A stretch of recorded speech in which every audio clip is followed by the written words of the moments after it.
Karibu Tena Sana. If you're just joining us, we are continuing with the discussion. But remember, our hashtag still remains active on Twitter, hashtag Good Morning Kenya. And, just before the break, we are talking about, matters to do with cybersecurity and the whole cyberspace as a whole. And with me in studio, I'll start with my extreme left. We have Grace Githaiga. She is the co-convenor at KICATAnet.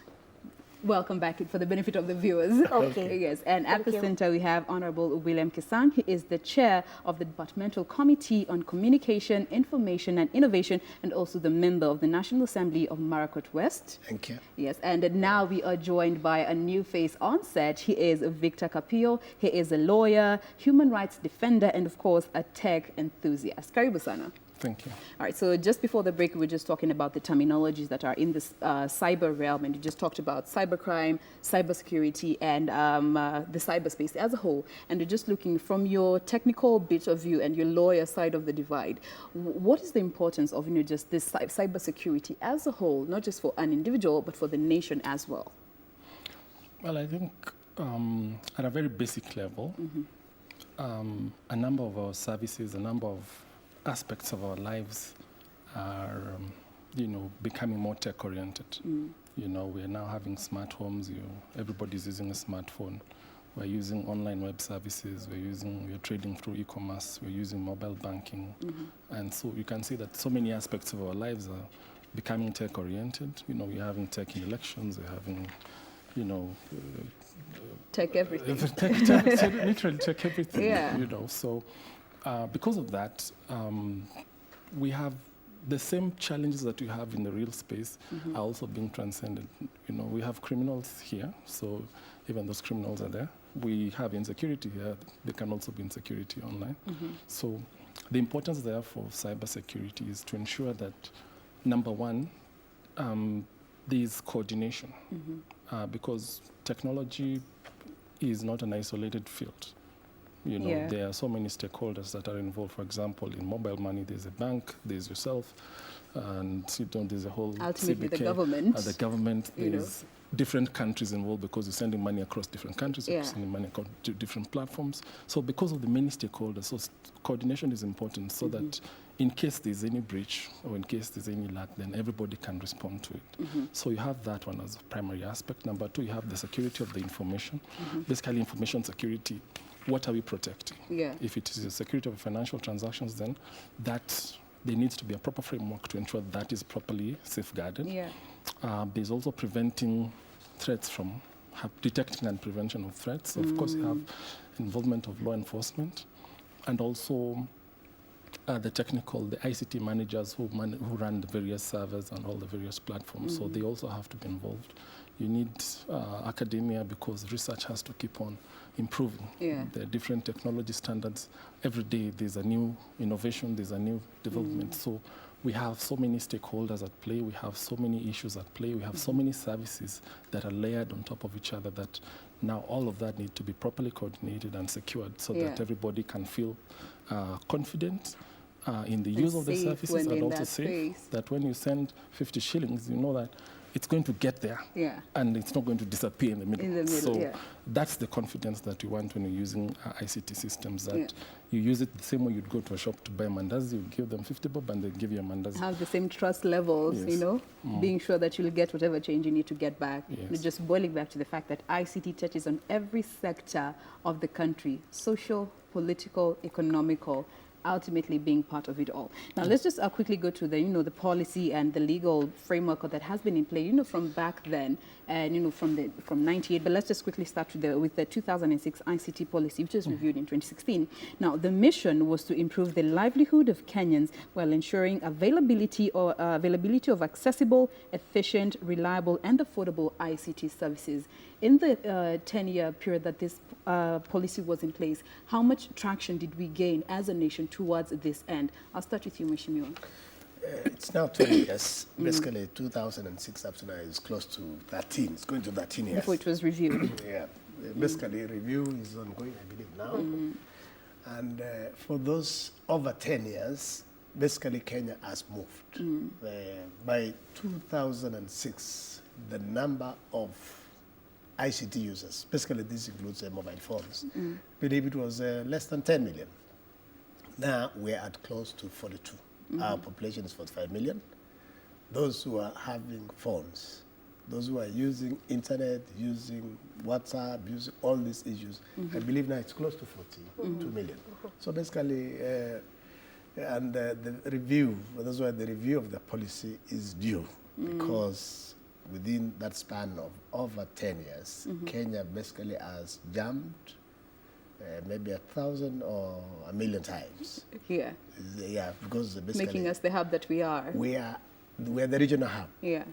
Especially with the innovation, the mobile money innovation, we have basically, if you go, in fact, the thing that we are going to move soon is basically we also need this region to be a media hub. And we're headed there. We're headed there. We want KBC in the next few years or less, basically the level of a British Broadcasting Corporation. Yeah, you know, I think in a week's time there will be a film market that will be here in Nairobi. Yes. That is targeting the region as a whole. Yes. So we are definitely getting the right So direction. basically we are saying the policy that has been there, we have had challenges, but basically the technology has moved faster than the policy that was in place. Yeah. Yes. That is why it is we are due. The Minister of ICT, I believe, I'm not in the executive. Ours is basically, when the policy is done, some of the policies converted to law. And that is where we come in now as legislators to do the law, pass it, the president signs it, then now we leave it to the executive and also the judiciary to interpret what we have done, if it is acceptable to the country. Yes. But I believe, as Wakili says here, I mean, for those 10 or so years, we have overachieved in terms of the policy. But basically what we want to tell the executive and also the experts in the industry, that because of the technology, the way it's moving very fast, we need to do, the review should be shorter period. We should not review in a span of 10 years, maybe 3, 4, Maybe 5. that's one of the shortcomings. Yes, The yes. periods that are taken. Yes, minimum, maximum of 5 years, we need to review. Technology is very fast. What we are discussing today basically is in the next year or 2 years will be Obsolete. Yeah. Yes. Grace, do you agree with Mheshimiwa? We have overachieved in those, 10 plus years that we have had the 2006 policy in place. Actually, a lot has happened. The basis of all these ICT matters is grounded in what we call the World Summit on Information Society. And the final leg was in 2005. Now, I and Victor did assess the steps and the strides that Kenya has made in 10 years. I think that was in 2014. And actually, in that assessment, we realized Kenya had actually the commitments that people made in 2005 during that major conference in Tunis. Kenya had actually gone ahead Over and beyond. and achieved, made quite some strides. And so we were asking ourselves, how is it that Kenya has moved? And one of the things that actually aided that was the whole concept of what Victor was saying, multi-stakeholderism, where you have different stakeholders coming onto the table and deciding that these ICT issues are our cake and we have a stake in it. Unlike other, other areas that say the government can come up with rules on its own, ICT is a completely different game. One of the challenges being that it goes beyond national borders. Yeah. And some of the ways you regulate then are not applicable beyond those borders. And so, there are issues of multi-stakeholderism that actually contributed. And we must commend the government because it was open and allowed. Victor talked about academia. They contributed. The techies contributed. The service providers All the contributed. suggestions of the different Civil stakeholders. society was there with a lot of content. You practically have everybody who thinks they have a say contributing. So that for us to continue maintaining that and achieving that, we need to realize that these different stakeholders have different roles and different responsibilities. And depending on what an issue we are working on, for example, cybersecurity. Yeah. What are the roles and responsibilities? Like KICATAnet works very well with Honorable Kisang's committee. So we do know that they sit in Parliament and have to implement this role. What is our role as KICATAnet? We bring in the professionalism, but then trying to balance that, yes, we agree that there is need to regulate this space. But then as you regulate, you also need to consider freedom of expression. You need to consider that you balance it with providing a safe and secure environment that then businesses can conduct, their thing in a secure manner. So you need that robustness where everybody engages and then we agree what is good for this. All the stakeholders are involved. Yeah. I am sure when we reviewed, we participated in 2016 to look at the ICT policy. It was amazing the number of things that had happened. In 2006, nobody ever thought that your phone could become everything that we do now. In fact, there are very few people who go, when people go to cybers, it's to photocopy. To print. To print. There are very few people who will, you sit with your phone, you edit a document. It is, it's your office. It's your office, actually. Your phone is your office because it has everything, including, camera. It actually, took on the role of so many other all these other different tasks, spheres put in one. Yes, and put in one. So nobody had ever envisaged that. In terms of content, again, as we reviewed, nobody had envisaged wananchi becoming content producers in the way we see today. They've actually even taken on the role of media. There's no longer breaking news or citizen journalism. Yes, or scopes by national medias because it is already broken on social media before it gets to the mainstream media. Yes. So we have that had never been envisaged, that you'd also now have the role of media being to verify what is coming, what is coming there. So what I'm emphasizing here is that in cybersecurity is everybody's responsibility. Yes. It cannot be left to the government. We need to understand these young people or these people who call you and they know that through social engineering you can provide information so clearly. You do know you never played a game, but they call you and tell you umeponyoka na pickup. Tunahitaji 50,000 to release pesa. For processing. Yes. Which will take about 3 weeks. Yeah, and you never played. So why would you be sending that money knowing that you never Gullibility. played? Yeah, so that's why we are saying it's everybody's responsibility. We need to understand the psyche of these people. As somebody who is employed in the bank or somebody who is employed by a mobile network operator, why are you being part of the danger to that organization? We need to understand that side. So bring these people to the table. Let them engage with us. Let them engage with the Honorable Kisang ICT committee as they deal with the laws that come up, and emerging issues, so that all that is balanced. And if we engage and accept that multi-stakeholderism is important, where different stakeholders bring onto the table their specialities, I think we will be heading somewhere. It's not a one-man army. Never. And what we do as the National Assembly, also Senate, basically when we have a review, because the policy is reviewed by the stakeholders, especially the executive and also the private sector.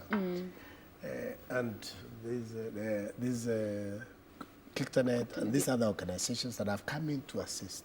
Basically, as legislators, what we do is we give people an opportunity. When a law comes up, we give people opportunity in the press. We do an advertisement in the papers for a week for public participation. But I wanted to tell you and tell the viewers that sometimes people don't come. Like last week, we had an advert for, it's a treaty that was basically signed 2012 on Beijing audiovisual treaty, where they need to implement when 30 countries sign. Those that have signed are only 28 out of the minimum required number of 30. So, like when citizen participation is on the low. Yes, citizen participation is very low, because when we did also an advert for the cybersecurity and computer misuse and cybersecurity law, basically, at least luckily we got several stakeholders coming in. But now the issue is, as legislators, we check the Constitution. We ensure that the law is not offensive to the Constitution. It can be implemented. But we also want to appeal, while we're on this national platform, that it is important that when we put an advert in the papers, please come, let's engage, so that when we pass a law like the Computer Misuse and Cybercrime Law, people don't have to go to court. We can agree. Cresia and Victor will tell you, we sit on the table, we say this particular law could be offensive, maybe to your freedom of expression or access to information. Then we say, how do we tweak it so that it's not offensive? It's not at the end of the day. But you see, people don't come in. There are people who wait. As soon as the law is taken to State House, the president signs, then now people run to court. But don't you there think is that no is, need to waste resources by going to court, because we can engage and agree on the table what is good for the country, because the law is not for us. The law is for all of us. The benefit of all of us. The benefit of the country. Yeah. We want to protect your resources. We want to protect our children. We want to protect ourselves from fake news, to say, you can put in the paper somebody has passed on. I mean, that is, that's fake news. But don't you think that still boils down to the aspect of civic education and awareness levels that are out there? Yes, we have said, basically, as a National Assembly, we don't have the resources to do this particular awareness. We need the media. We need KICATAnet. We need Article 19 and all these other people who are involved also to help us. As soon as the law is passed, or even before it's passed, we go outside there, we say, this is the law that is coming up. Are you happy with it? Is there anything that you believe it is not happy? It's not up to our desires. But you see, the law also doesn't have to please everybody, because we also want to tighten. There are those guys who want to be left loose so that they can still call you and con you. Be flexible in one way or the other. No, the law is the law. Yes. Yeah. Now, Victor. And I think just to one sentence, I think what Mheshimiwa is saying, that the Constitution provides for public participation. Yes. It's now Article 10 of Kenya's Constitution obligates anyone doing public policy and lawmaking to engage the public. And I think wananchi still need to understand that when that is called, I think we need to increase on how we then let wananchi the know. methods, of the disseminating methods, so the information. they can come back, talk to the committee, articulate what their concerns are. But I think the committee also needs some framework or some feedback mechanism, that after you came and you told us 1, 2, 3, this is what we took on board, but we didn't take this on board because it offends the law or it offends public morality, So, there's need for... There needs to be more ways now you can reach out to the public. Luckily, there is the Constitution is not very clear. It just says basically you need public participation. So however you do it, that's on you. In two media, leading publications, which we basically do, and 1 week also is too short sometimes. People don't also see. So, but there is a new law that is now, basically it's on second reading that's coming up. Basically, that is the one now that will give the framework on public participation. Because 1 week is also too short. And when we say public participation, basically we are targeting those of you in the main cities. We need to Wanjiku down there. Down to the border man to understand. So as soon as we debate the law, basically we might have to say we need to target maybe this number of counties. We send members, get views from the villages, get views in the market centers, so that at least it is truly public participation. Because as it is now, it is not. It is a bit one-sided, and you actually agree with it. Now, Victor, just looking at the legal framework that is in place in terms of just creating awareness, starting from the basic, how are we doing? Currently, we are not doing so well. And why is that? Like has been said, the policies are already, 13, 14 years outdated. And it's a disservice. It's a major disservice. I think the one area where we have not been innovative is in policy and legislative, development. But we've had a number of policies that have come into play just to be able to keep up. For the sector, there hasn't been much progress. Yeah. And of course, this is not to criticize Mheshimiwa, but citizen participation. Laws are also generated from the executive. So if the executive does not bring good laws that are progressive or do not bring enough laws in sufficient frequency or proposals for amendment in sufficient frequency for Parliament to consider, then of course the sector legislation will lag. Lag behind, yeah. And like we were saying, there was no M-Pesa in 2005. Which is still a marvel for the world. You see even people today, you're still being called and social engineering kind of attacks where, you can lose money are still happening.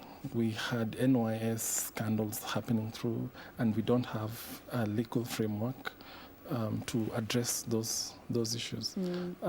We have an attitude, I think, that we want things to happen and then come and firefight afterwards instead of anticipating. The preventative measures are not as effective. Exactly. Yeah. So you see, our laws need to be proactive. That can we anticipate what is going to happen 10 years from today, and then develop laws in such ways, creatively and innovatively, that can accommodate future things, not just dealing with the past. Yeah. Because if you look, for example, at this recent law, the Computer and Cybercrimes law that was passed, it's addressing problems which were happening 10 years ago. It's not addressing current problems. Yeah. So you see, that by that very nature, by the time we're coming to have proposals in another 5 years, they'll be looking at what we're going through right now. This is now when they're going to start dealing with those people who are calling scams. Yeah. So you see, we need to up our game in terms of how we develop our laws, so that confidence I was talking about, people can have confidence in using all these services, because the services are going to increase in the next 5 years. Yeah.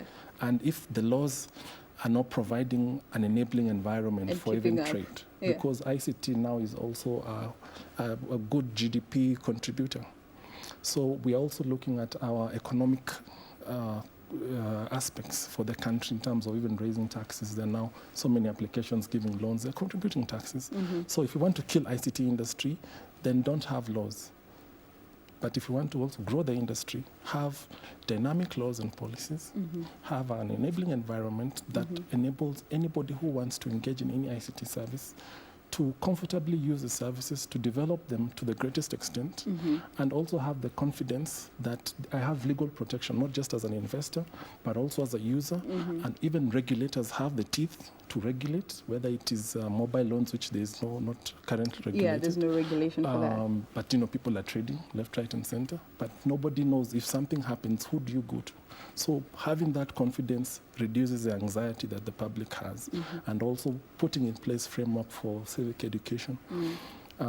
If we'd had an agency with sufficient power and oversight over all these various ICT sector issues, you have law enforcement. Currently, our cybercrime department has about 20 staff. 20. Not well staffed. Republic of Kenya, 20. So that tells you the seriousness. That's why this kind of offenses cannot be properly investigated. How many people have seen a computer at a police station? So it's accountable.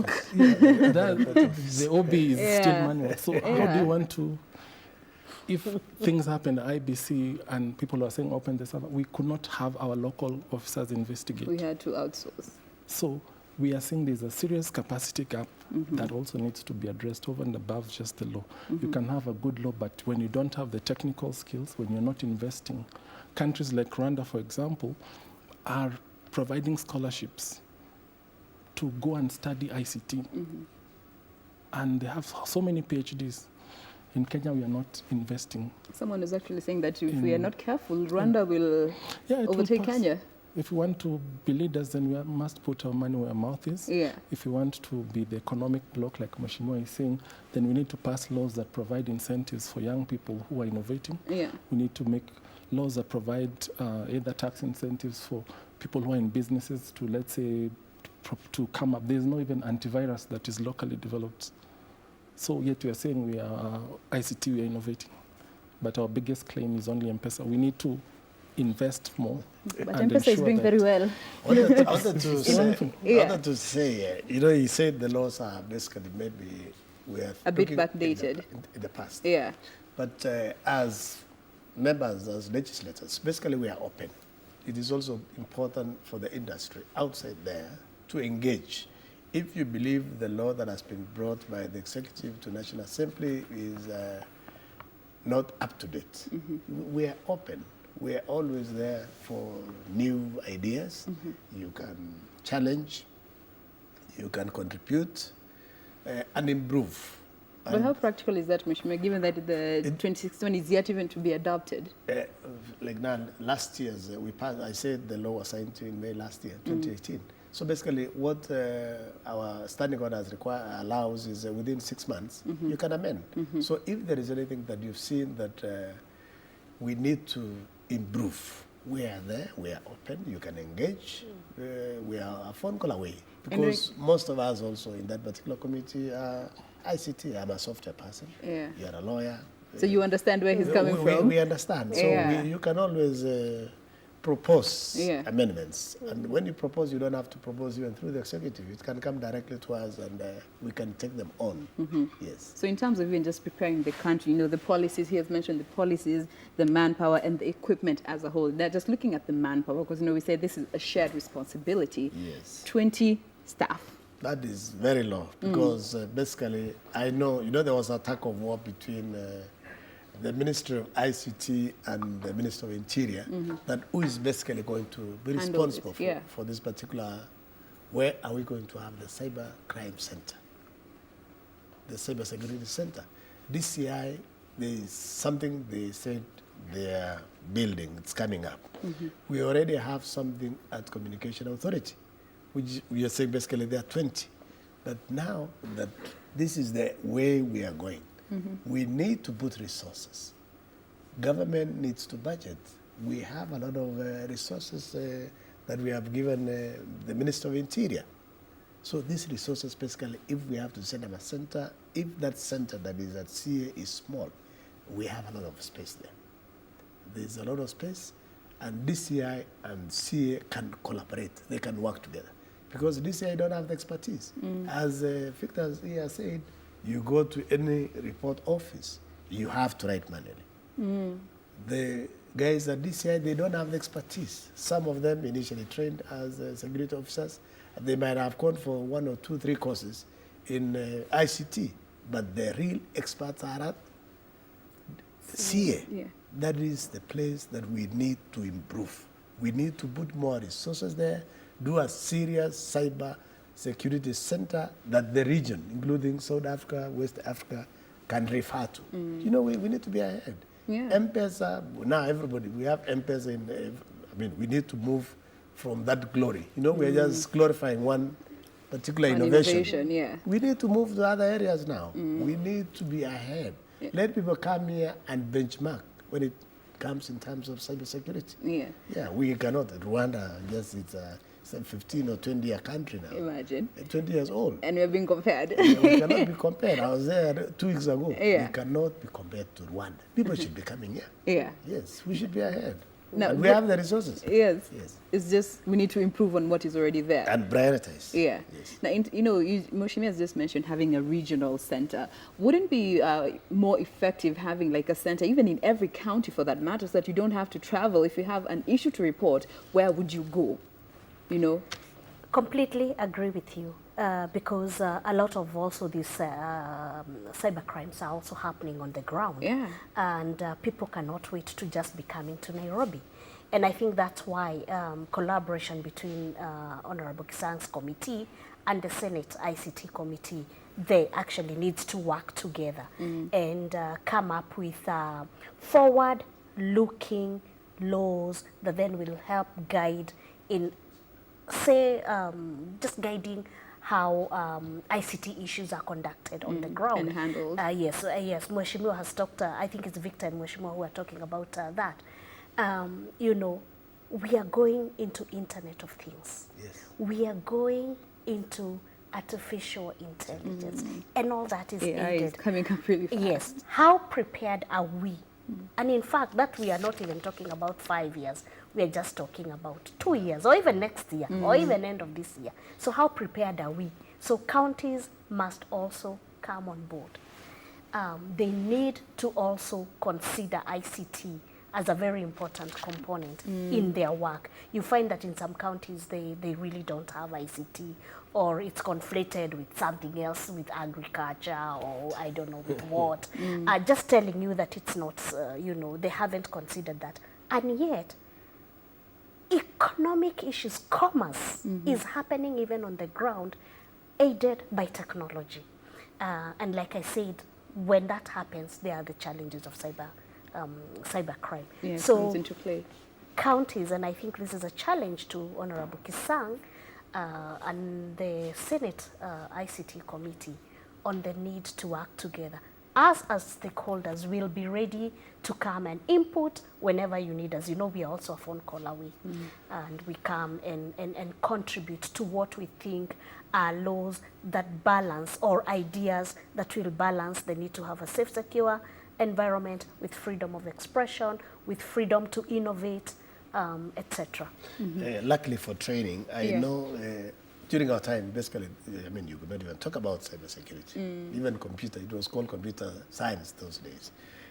Luckily, most of the training institutions now, you go to KCA University, Jacinta Mulera University, Riara University, you go to Kabarak University. They are already offering degrees in computer security and forensic audit. Basically, soon we are going to have enough manpower that we can deploy even to the counties. And So training has been taken into heavy basically, consideration. I think in the last 4 or 5 years, the universities have also been challenged, and they have started courses. And from next year, basically, with partnership with Korea, the government of Kenya is setting up what we call Kenya Advanced Institute of Science and Technology at KONSA. And this is basically at the level, graduate level, master's and PhD. Okay. So that basically we have most of our scientists, especially computer scientists and other areas, maybe engineering and medicine, being trained here locally.